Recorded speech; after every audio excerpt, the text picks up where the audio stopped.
نن د پرانیستونکو غونډه ترسره شوه، په دې کې تاسې د افغانستان د نړیوالو چارو څرګندونې واورېدلې په افغانستان کې نړیوالو لوبغاړو هم ستاسو خپل انګېرنې څه ده؟ سلام علی رسول الله. زما انګېرنه خو دا ده چې دغه خلک چې کوم د افغانستان راغلي دي یا موږ دلته یو، نو موږ په یو اوډو په یو قصد دغه راغلي یو چې تر کوم چې د افغانستان دغه مشکلات چې کوم دي دې ته د پای ټکی کړو، او د دغه لپاره موږ خپل تاسو معلومېږي چې کوم زموږ د ټیم استحکام دی یا باقي د نورو کسانو راټاکل دا خپل د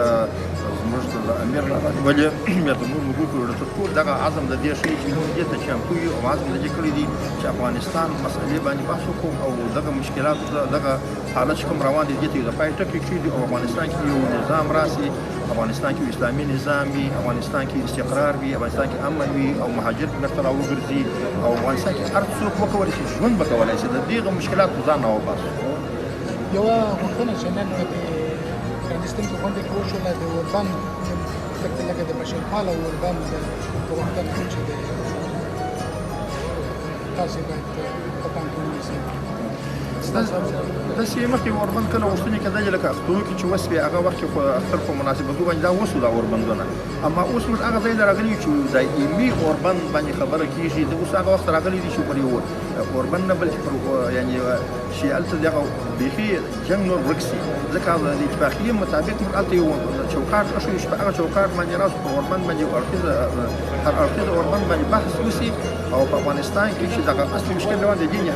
آخري بخیر راسي، نه داسې یو موقت اوربند اوس فعل هر دونه وخت موږ ته د اوربند ته پاته نه دي چې اوس موقت اوربند په جمع بین کې کېږي خو نه صحیح بیا یو مسله حل شوې نه وي. نو اوس موږ د مسلې د حل دپاره تقریبا اوس موږ راغلي خو ډېر داسې وایي چې د دې دپاره چې د فضا د خبرو دپاره جوړه شي مناسبه فضا وي، ځکه که یو خوا ته هلته وینې بهېږي او خلک وژل کېږي او دلته تاسې د سولې په اړه خبرې کوئ، دا وایي دواړه سره نه جوړېږي. موږ چې کله د امریکایانو سره مذاکرات کول نو د امریکایي لوري د پاسه چې په دغه څو کلو چې دی افغانستان ته راغلي دومره زور دی نه و لکه په هغه وخت کې کوله، خو موږ هغه وخت هم دا پیشنهاد درلود چې تاسو دومره مبار په زموږ پاک لمې نه ورته ویل چې تاسو موږ مه بمباروئ، موږ چې ملکي خلک مه بمباروئ، خو دوی هېڅ ونه دراوئ. مذاکرات بیا هم ونه درېدل، مذاکرات لاړه اخري ځای ته ورسېد چې د خطر باندې وسو، یعنې د دې دا معنا نه ده که چیرې هلته مذاکرات چې هلته جنګ وي نو دلته مذاکرات ونیسي. مهمه دا ده چې دلته موږ په ښه عزم او قصد باندې ژر او مسایلو ته وړاندې پر هغه باندې توافق پیدا کړو چې دا مسله د بیخه څه بیخي وکړي مسله حل شي. هغه وخت جنګ د امریکایانو پر ضد و، اوس خو د افغانانو تر منځ جنګ دی. صحیح، موږ په فهم ویلو، موږ دا پخوا ویلي وو چې زموږ جګړه چې دغه دوه اړخه لري، یو خارجي بول یو داخلي دي. خارجیانو سره مسله یو حل ته ورسېدو، اوس د داخلیانو وخت راغلی دي چې د هغوی سره دا مسله حل ته ورسېدو او امیدوار چې دا مسله حل شي او دغه جنګ ختم شي په افغانستان کې. د حل دپاره ستاسو وړاندیز څه دی؟ څنګه بیانوئ؟ یعنې ستاسې تګلاره ستاسې لیدلوری څه دی؟ زموږ لیدلوری دا دی چې موږ باید د افغانستان د آینده افغانستان فکر وکړو، د آینده نسلونو فکر وکړو، نه د ډلو ټپلو دپاره او نه د خپلو د حکومت منصبونو دپاره او نه د قدرت دپاره، د دې شیانو دپاره باید موږ خپل عزایم خراب نه کړو. موږ هغه څه باید په وړاندې هغه څه باندې باید راټول شو او هغه څه مسایل ولټوو چې هغه د افغانستان نسل د آینده نسل لپاره او د افغانستان د امن د استقرار لپاره او د هغه د ارضي تمامیت لپاره د هغه لپاره کار وکړو، نه دا چې موږ خپله ونډه په دې کې لټوو او یا په دې کې دا کوو. هغه شکل باندې باید موږ مسله حل کړو چې آینده لپاره موږ افغانستان. تاسې منتقدین وایي چې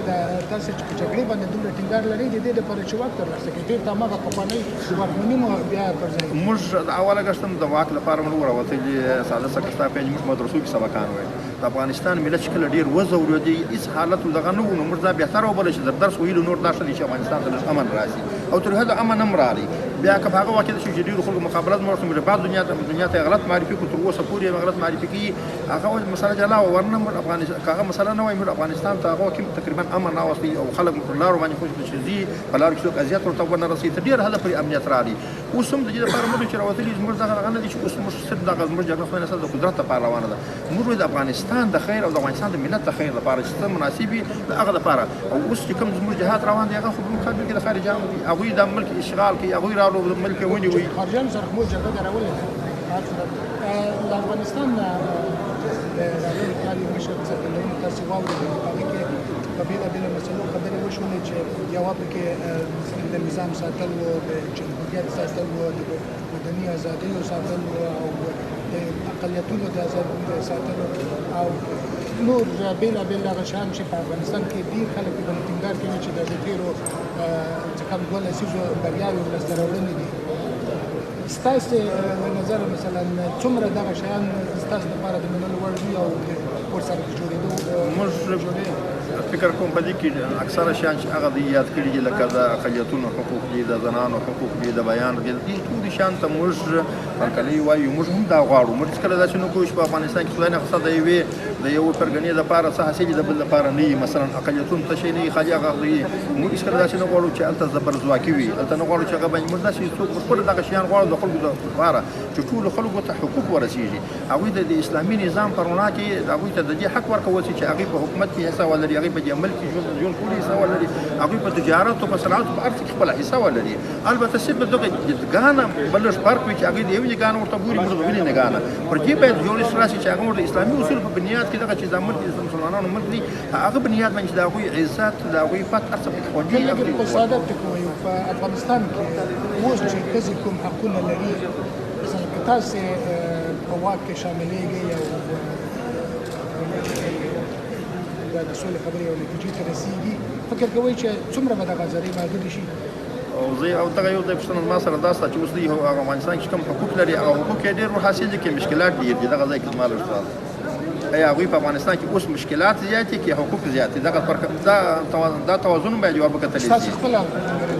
زموږ رنګیرانو خو دا ده چې اوس دوی ته تر دې چې حقوق ورکول شي مشکلات یې زیات دي. مثلا هره ورځ پر هغوی تیزاب پاشل کېږي، هره ورځ د هغوی څخه ښځو غوږونه پرې کول شوي دي، هره ورځ د هغوی باندې جنسي تجاوزونه کېږي، هر بازار کې هغوی تېرېدلی نه شي. دغه شیان دا موږ ورځ هر ورځ هر افغان په دې قایله دی. یعنې هغه څه شوي دي چې حتی زموږ ټیمونه خارج ته شوي دي، هغوی د بدنامۍ او دغه خبرونه وړل شوي دي. دا حقوق موږ نه بولو، حقوق دا نه دي. هغوی باید په خپل پت او عزت او په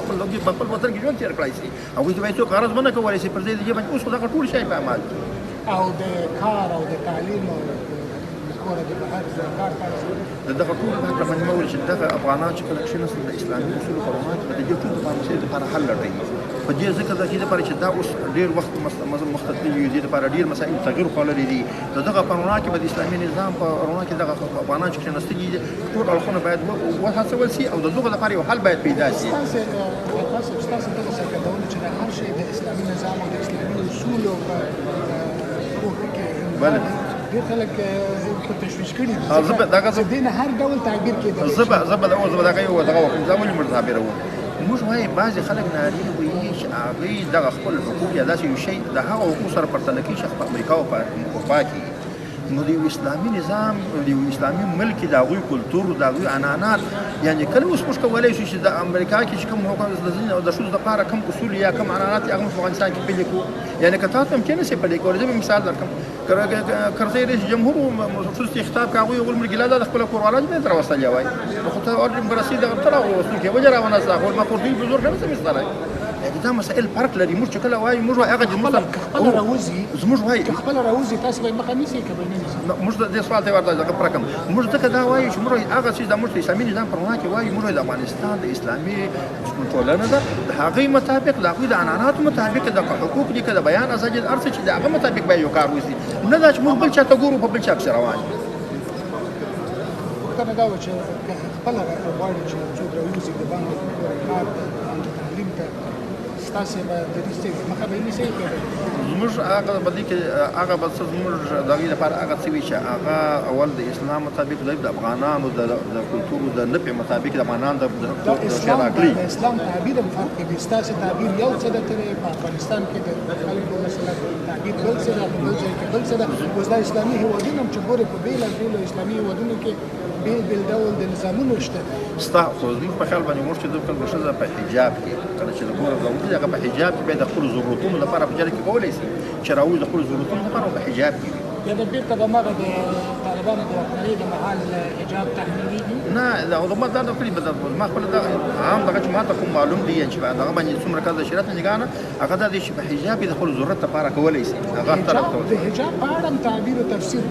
نو دا اوس د ټول د کوم کولی مې دا څومره دا خو هغه څوک ورکوي چې هغه مفتي یا د دې څېړنه وکړي چې ایا زموږ په دغه کې په څونه اندازه کې دا شرایط هم فرق لري. یو څوک دی مثلا په یو رقم حجاب کې چې هلته امن وي که دې هغه لپاره دغه وکړي کله که بیا امن نه وي هغې کېدای شي په دې حالت کې راونیسي. او فکر کوئ چې دا خبرې به څومره وخت ونیسي؟ ستاسو له نظره څومره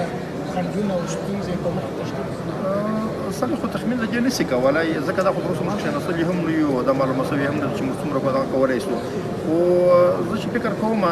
دلته داسې دی چې دغه یو شي ته زه ګورم چې اوس تقریبا هم د ګاونډیانو هم د خارجي دنیا دا منلې ده چې دا یو ضرورت دی چې په افغانستان کې باید سوله او امن راشي د دغه په خاطر زه وړاندې ویلی کولی شم چې کېدای شي تر ډېره حده پورې موږ چانس ولرو چې یو جوړښت ته ورسېږو یوه لویه اندېښنه ویره مو وي چې د دغه ستونزې له خنډ سره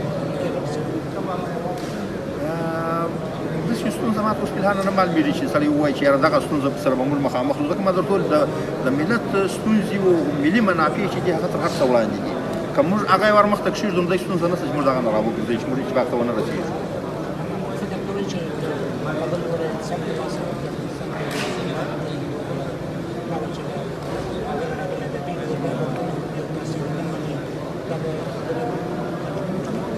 موږ خو هېڅکله داسې نه کوو چې دا خو یې مسلې حل هم نه دي چې په افغانستان کې مثلا بیخي جنګ جاري یا اوربند به نه وي دا موږ هم د دې هېڅکله دغه نه یو موږ هم دا وایو چې اوربند په افغانستان کې باید راشي جنګ باید ختم شي د ټولو جهتونو سره خبره وشي چې چا ته موقع د دې پاته نه شي سبا دې وایي زه د باندې پاته شوی یم همدغه دپاره موږ که تر څو پورې چې جنګ ختم شوي په افغانستان کې نه وي خو ستونزه نه حل کېږي خو ځکه موږ به پر دې ټینګار کوو چې راځئ خبرې وکړو په جنګ مسله نه حل کېږي او خبرې مو دوه شولې رالاندې به کوو د راتلونکي دپاره ستاسو لید څه ډول دی چې دغه نظام په اړه چې دا د طالبانو نظام وي او دا نور به پکې ورګډېږي که همدغه اوسنی نظام به وي طالبان به پکې ورګډېږي یا دا ده چې له سره به یو نوی مختلف نظام جوړېږي څه به زما په خیال خو د دې لپاره دا چې تقریبا د هر ټیمونو شل پورې 20 کسانو پورې کسان ټاکل شوي دي نو د هغوی دغه یو ګډه فیصله چې څوک یې افغانان او دا نمایندګان ټول ټاکل شوي دي نو د هغه یو کس دغه نشي کولی چې دا به څنګه دغه نظام یې په دې لپاره دا به هله معلومېږي چې دا کسان سره کښېني هغه افغانان سره کښېني چې د افغانستان د خلکو دپاره په خیر څنګه یو نظام دی او پر څنګه نظام باندې چې په توافق موږ ټولو راځي هلته بیا سړی کولی شي یو کس د دې دغه نشي کولی تقریبا دا وکړي